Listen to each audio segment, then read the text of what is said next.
Kesalahan keempat, terobsesi dengan 4000 jam tayang. Teman-teman, channel ini akan selalu berbagi sampai kapanpun. Satu hal yang ditanamkan di channel ini, jangan berbohong. 4 kesalahan YouTuber pemula sampai sekarang.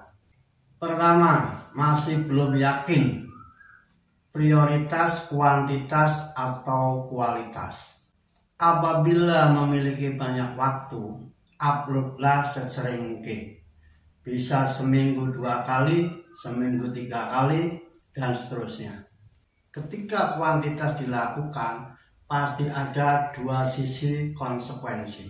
Sisi pertama, semakin banyak feedback dari penonton pada kolom komentar untuk diolah menjadi ide konten video berikutnya. Secara otomatis meningkatkan keterampilan membuat video yang semakin menarik buat penonton. Semakin memahami dengan baik apa maunya penonton. Sisi lainnya, jumlah penonton cenderung lebih sedikit. Kenapa? Karena salah satunya penonton belum mempercayainya. Poin ini akan kita diskusikan pada video berikutnya. Lakukan saja terus upload, apalagi itu kegiatan rutin, profesi, hobi, dan seterusnya. Berikutnya, kualitas konten video cenderung terabaikan. Tidak ada masalah teman-teman, karena tujuannya adalah mendapatkan feedback sebanyak-banyaknya pada kolom komentar.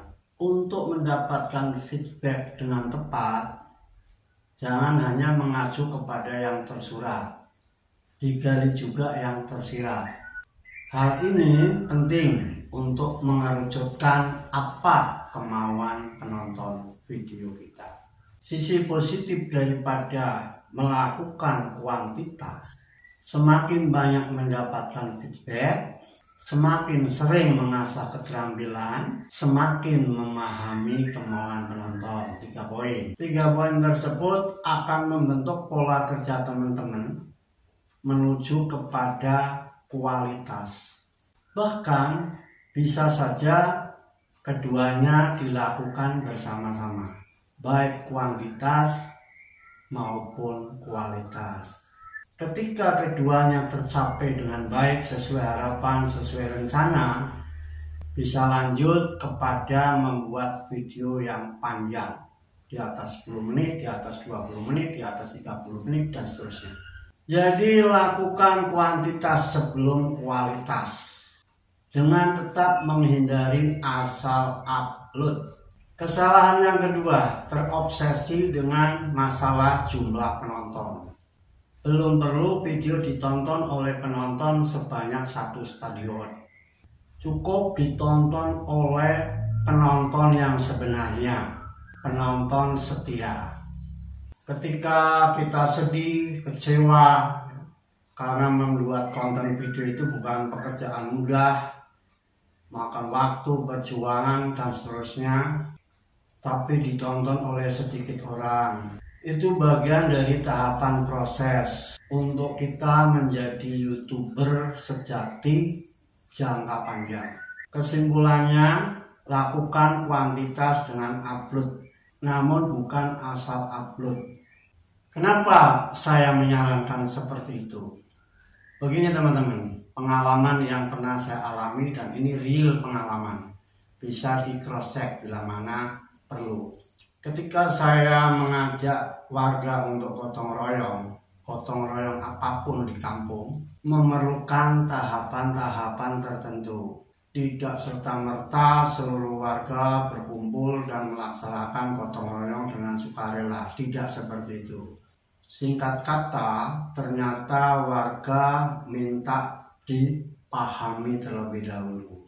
Tahapan yang saya lakukan dimulai dari melayani warga dengan baik, ramah. Beranjak dari situ otomatis bertahap membangun sebuah kepercayaan. Tentunya di dalamnya ada komunikasi yang lebih spesifik. Satu hal yang mengejutkan, padahal warga melakukan iuran kampung setiap bulan, dalam tanda kutip membayar, namun masih tetap semangat untuk melakukan kegiatan kerja bakti dengan sukarela, tulus, ikhlas. Inilah peran kreator YouTube untuk senantiasa melayani kebutuhan penonton dengan tepat dan ramah. Dampaknya, secara bertahap kepercayaan akan terbentuk dengan sendirinya. Ketika tidak melakukan kebohongan sekecil apapun, namun lebih kepada mengajak untuk berpikir realistis. Kesimpulannya, tetaplah fokus pada pelayanan terhadap penonton video kita. Yang ketiga, terobsesi dengan masalah jumlah subscriber yang cenderung tidak meningkat jumlahnya.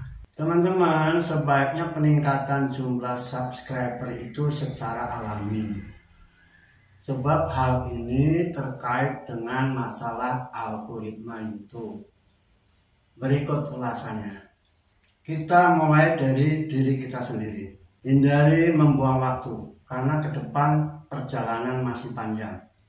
Satu hal yang harus kita ingat, untuk membentuk pola pikir kita berkembang, lebih baik luangkan waktu untuk evaluasi video-video sebelumnya daripada memikirkan jumlah subscriber. Kenapa?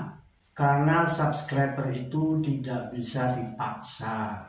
Artinya penonton memberikan subscribe atas dasar pertimbangan dari penonton itu sendiri.